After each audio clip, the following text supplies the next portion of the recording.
Ketika kamu merasa ditinggalkan oleh banyak orang, Allah nggak pernah ninggalin kamu. Semua keadaan jiwa kita, hati kita, perasaan-perasaan kita sudah lebih dulu bahkan pernah dirasakan oleh Nabi Muhammad SAW. Kalau Anda pernah gelisah, Nabi dulu pernah gelisah. Kalau Anda bahagia, Nabi juga pernah bahagia. Kalau Anda merasakan kekhawatiran, Nabi dulu pernah khawatir. Dan miniatur kehidupan kita sudah dicontohkan dalam perjalanan kehidupan Nabi Muhammad SAW agar kita bisa belajar mengatasi problematika kehidupan. Allahu Akbar, kalau beliau tidak diutus oleh Allah, kita tidak tahu bagaimana cara menyelesaikan pemetaan kehidupan kita hingga dengan saat ini. Bahkan satu ketika, pernah beliau kemudian dalam masa yang telah panjang berdakwah, qadarullah kemudian ada wahyu yang jeda datangnya tidak seperti biasanya. Biasanya datangnya cepat, berganti hari turun wahyu, ganti pekan turun wahyu. Ini beberapa masa wahyu belum turun. Ada hikmah di balik itu. Teman-teman sekalian, tiba-tiba beliau naik ke atas bukit, wahyu belum turun juga. Pulang ke rumah, belum turun juga. Sampai keadaan itu terlihat oleh kalangan kafir Quraisy dan mereka berkata, lihatlah Muhammad sudah gila. Dituduh gila. Jadi kalau Anda cuma dituduh dengan hal-hal yang ringan, dituduh soleh, kan? Dituduh kemudian orang yang berubah, dituduh semakin beriman dan sebagainya. Barangkali itu lebih baik. Nabi dituduh gila, Anda bayangkan. Tuh Muhammad sudah gila. Muhammad sudah ditinggalkan oleh Tuhannya. Muhammad sudah kehilangan pegangannya.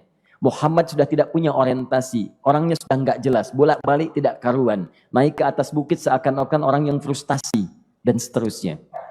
Tapi tahukah Anda apa yang terjadi? Setelah berbagai cacian, makian, tuduhan macam-macam diterima oleh Nabi SAW, lantas tibalah masanya Allah menurunkan satu surah, bahkan disandingkan dengan surah yang lainnya, bersandinglah dua surah ini secara bersamaan turun. Surah ke-93 dan surah ke-94-nya terkait berkelindan, memberikan satu harapan yang sangat panjang. Kata Allah, "Wadduha wal laili idza saja." Ma wadda'aka rabbuka wa ma qala walal akhiratu khairul laka minal ula walasawfa yu'tika rabbuka fatarda alam yajidka yatiman fa'awa wa wajadaka dhallan fahada wa wajadaka 'ailan fa'aghna fa ammal yatima fala taqhar wa ammas sa'ila fala tanhar wa amma bi ni'mati rabbika fahaddits. Ya Muhammad, saya bersumpah dengan waktu duha. Kalau kita baca dengan ilmu balaghahnya, itu bukan sekedar sumpah mengilustrasikan waktu duha. Karena di ilmu balaghah itu nanti ada 3 turunan ilmu. Ada disebut ilmu ma'ani, ilmu mencari kata-kata sehingga ungkapannya sesuai untuk disampaikan.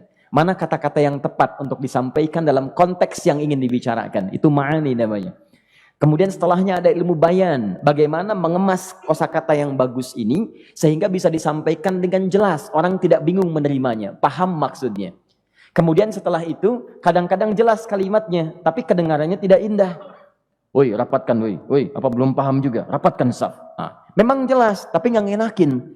Maka bagaimana caranya disampaikan dengan jelas, tapi hati kita terasa nyaman, memuji. Terasanya nyaman diserahkan kepada Allah, tapi ada kebahagiaan, disampaikan tidak terasa tergurui, diperintahkan serasanya diberikan jalan untuk mendapatkan kebaikan. Maka yang ketiga disebut dengan ilmu badi' namanya. Ilmu menghiasi kalimat yang disampaikan sehingga terasa dengan nikmat. Turunannya nanti ada majaz namanya. Mengambil sebuah kalimatnya untuk diposisikan pada kalimat yang nyaman disebut dengan kinayah turunannya. Maka teman-teman kata Allah, wadduha. Diterjemahkan demi waktu duha. Bukan sekedar waktu duha. Karena duha itu ada cahaya yang indah. Dirasakannya enak. Antum keluar waktu duha kan enak tuh. Berjemur.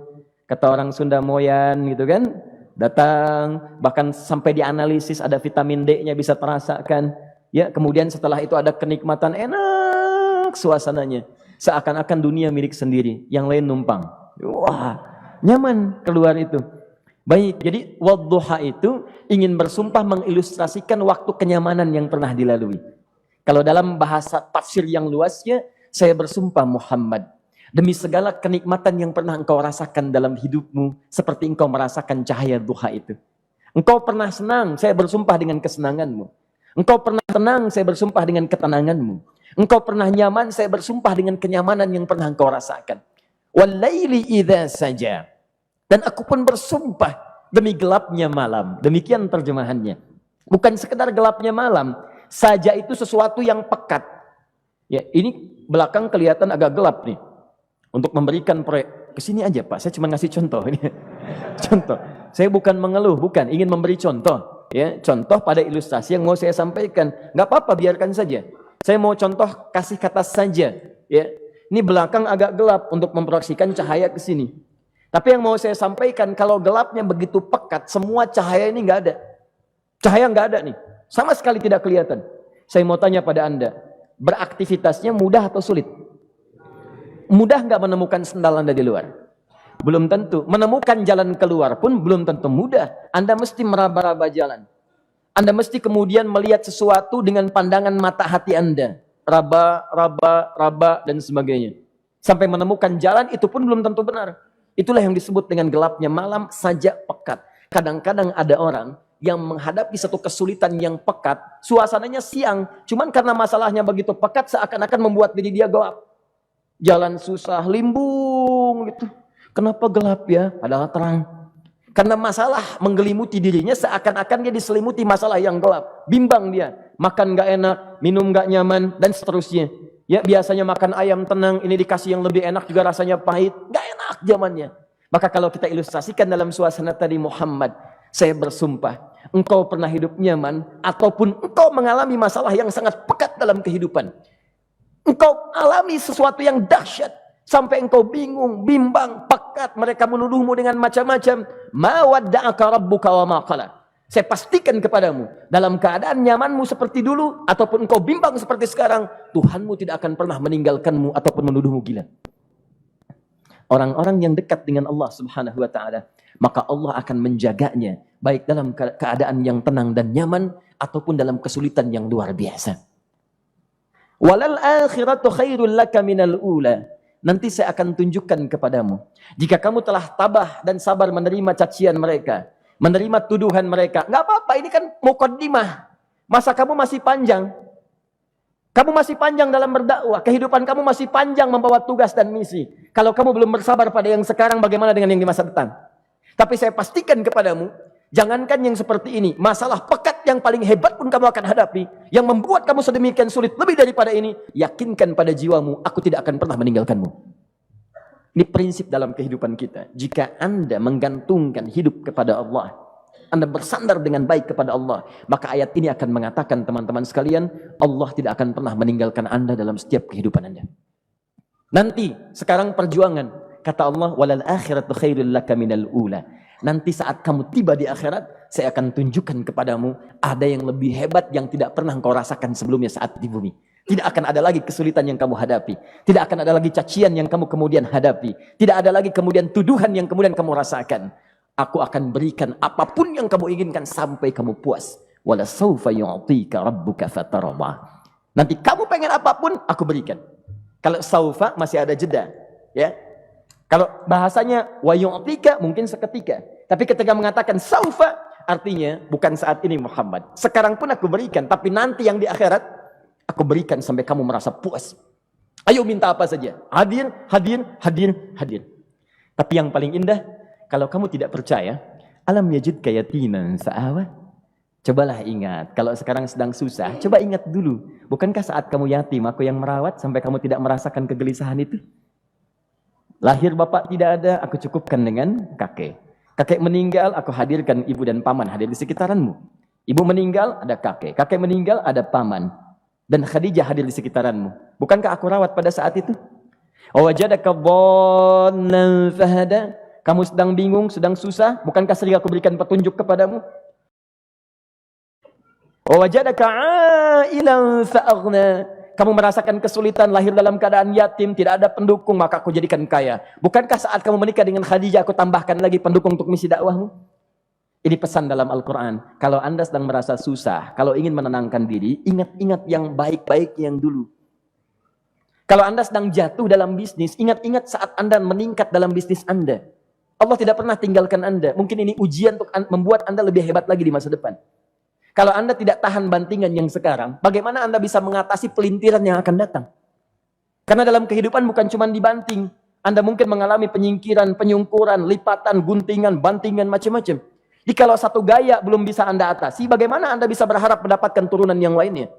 Selalu ingat bahwa jika hidup Anda ingin tampil gaya, Anda harus merasakan tekanan dalam kehidupan. Karena F selalu berbanding lurus dengan P, hukum Pascalnya. Gaya berbanding lurus dengan tekanan. Orang yang ingin tampil gaya dalam kehidupan, maka dia mesti siap menghadapi tantangan-tantangan hidup yang diatasi. Turun ayat. Sampai ujungnya. Jikalau kamu sudah begini lagi, jangan pernah kamu bentak orang lain. Jangan pernah merendahkan orang lain. Karena Allah pun menjaga setiap hamba sepanjang ia mendekat kepadamu. Setelah itulah turun kemudian surah Al-Insyirah. Alam nashrah lakas sadra. Antum kenal Nabi Musa? Baik. Tapi agak lumayan lah. Tadi saya di Soreang kenal Fir'aun. Di sini Musa. Baik, alhamdulillah. Perhatikan ya, dahsyatnya pemberian Allah kepada Nabi Muhammad SAW. Nabi Musa alaihi salam, dan sering kali kita bacakan untuk memohon kepada Allah. Rabbi syrahli sadri. Perhatikan baik-baik. Ini keunggulan Nabi Muhammad SAW dibanding Nabi Musa alaihissalam. Dua-duanya Nabi, Rasul, tapi masing-masing punya keistimewaan. Musa, Nabi, berdakwah, memohon kepada Allah kelapangan hati. Rabbi syrahli sadri. Ya Allah, tolong lapangkan hatiku nih. Kenapa mesti lapang? Karena pasti Musa merasakan nih. Saya tahu betul karakter Fir'aun. Belum apa-apa sudah memaki. Kalau orang yang hatinya tidak lapang, tidak akan tahan dengan makian, keluarlah kemudian balasan yang tidak digambarkan sebelumnya. Fir'aun itu kasar. Kasarnya bukan sekedar kasar, bahkan saking kasarnya bisa berujung pada eksekusi kematian. Saya contohkan tadi di sore yang ini, saya nggak suka dengan rambutnya nih, kata Fir'aun. Bukan nyuruh-nyukur mas, tolong pisahkan kepala dari badannya. Gitu gayanya tuh, Fir'aun. Ya. Bukan nggak ngenakin, susah dengan Fir'aun itu. Jadi kalau belum apa-apa datang Musa ke situ, hatinya tidak seluas samudra, hatinya tidak lapang, cuman seluas gelas, tidak akan sabar menerima cacian Fir'aun. Begitu datang dicaci, dasar anak gak tahu diri, gak tahu malu, sudah saya rawat begini. Ya Allah, saya bosan dengarnya, matiin aja sekarang. Musa Nabi berdoa dikabulkan. Cuman kalau Fir'aun kemudian ajalnya misal wafat pada saat itu, tidak akan jadi contoh kepada kita untuk kekinian. Bagaimana orang yang bebal untuk bertobat kepada Allah Subhanahu wa ta'ala. Bagaimana penyimpangan dalam kedudukan. Bagaimana dia kemudian akrab dengan pengusaha yang gelap. Di pengusaha gelap berpartner dengan penguasa zalim. Sudah ada dari dulu. Pengusahanya disebut dengan Qarun. Kemudian mohon maaf, ya, yang pemimpinnya disebut dengan Fir'aun. Tokoh intelektualnya disebut dengan Haman. Makanya cerita ini komplit di Quran. Sudah ada. Di setiap persoalan dalam kehidupan masyarakat disebabkan tiga hal yang berkolaborasi. Kalau bukan penguasa zalim, berpartner dengan pengusaha gelap, ditopang oleh intelektual yang sembrono. Itu persoalan. Jadi kalau ada sekarang intelektual menyalahgunakan kepintarannya, dia terlambat, sudah ada Haman dulu. Dan gak usah bersaing, dia bisa bikin piramida, Anda belum tentu bisa membuatnya. Kalah Anda, masih kalah hebat. Ya, jadi kalau dititipkan sesuatu, jangan disimpangkan.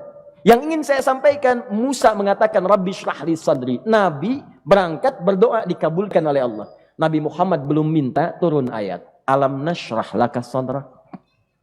Yang ini minta Rabbi syrahli sadri. Nabi Muhammad alam nashrah laka sadra. Muhammad mulai dari peristiwa sehingga engkau akan lebih sabar lagi menerima tantangan-tantangan dakwah. Mulai sejak itu jangankan dimaki, dilempar batu di Taif. Dari Mekah pergi ke Taif dengan Zaid kemudian. Sampai di Taif mendapatkan sesuatu yang tidak dibayangkan sebelumnya. Kalau cuma dihentikan saat mengajar, wajar. Ini dilempari batu. Anda bayangkan? Bisa kebayang nggak? Lempari batu tuh. Dilempar. Zaid jadi tameng, berdarah-darah, kemudian mundur. Mundur, beristirahat di bawah tepian pohon. Begitu beristirahat, datang malaikat penjaga dua gunung. Turun malaikat dengan kesal mengatakan, Ya Rasulullah, mud yadaika ilas sama. Ya Rasulullah, angkat tanganmu ke langit. Minta kepada Allah, aku angkat dua bukit di Taif, aku himpit keduanya mereka. Aku himpit penduduk Taif dengan dua bukit itu. Apa jawab Nabi? Karena sudah mendapatkan kelapangan, ketenangan, belajar dari peristiwa-peristiwa tadi, indah jawabannya. Lah, katanya, tolong jangan lakukan. Innahum qaumun la ya'lamun. Mereka belum paham saja. Mereka belum mengerti. Tolong jangan lakukan. Aku bermohon kepada Allah. Boleh jadi nanti di masa depan akan ada hamba-hamba terbaik yang lahir dari bumi Taif ini.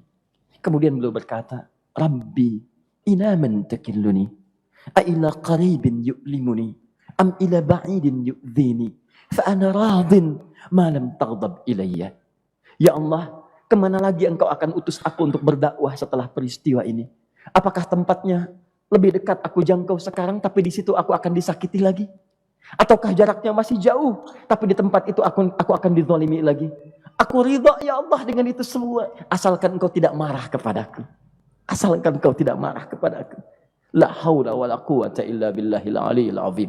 Begitu kelapangan itu muncul, ridha dengan ketetapan dan siap, tabah, kuat, hadir dalam jiwanya. Tiba-tiba turun undangan, tunaikan Isra dan Mi'raj. Diangkat statusnya, naik mendekat kepada Allah Subhanahu wa taala. Dihilangkan bebannya, wa wada'na anka wizrak alladzi anqadha dhahrak. Itu hikmah, teman-teman. Barangkali kalau antum saat ini datang ke masjid ini untuk kajian, sedang bawa beban, ada kesulitan, penuh dengan macam-macam, barangkali dibacakan surat Ad-Duha tadi untuk memberikan harapan kepada Anda. Ini bukan PHP, karena ini bukan masalah urusan manusia. Ini adalah janji yang tidak akan pernah diingkari. Innallaha la yukhliful mi'ad. Kata Allah, Anda punya masalah, ingat suasana tenang pada masa lalu. Bukankah saya memberikan ketenangan kepadamu? Mendekat kepada saya, Anda bersabar, yakinkan bahwa ujian yang saya berikan saat ini sesungguhnya untuk membuat kamu lebih hebat di masa depan. Karena orang hebat tidak akan pernah sepi dari ujian untuk membuat dia lebih kuat menghadapi tantangan dalam kehidupan.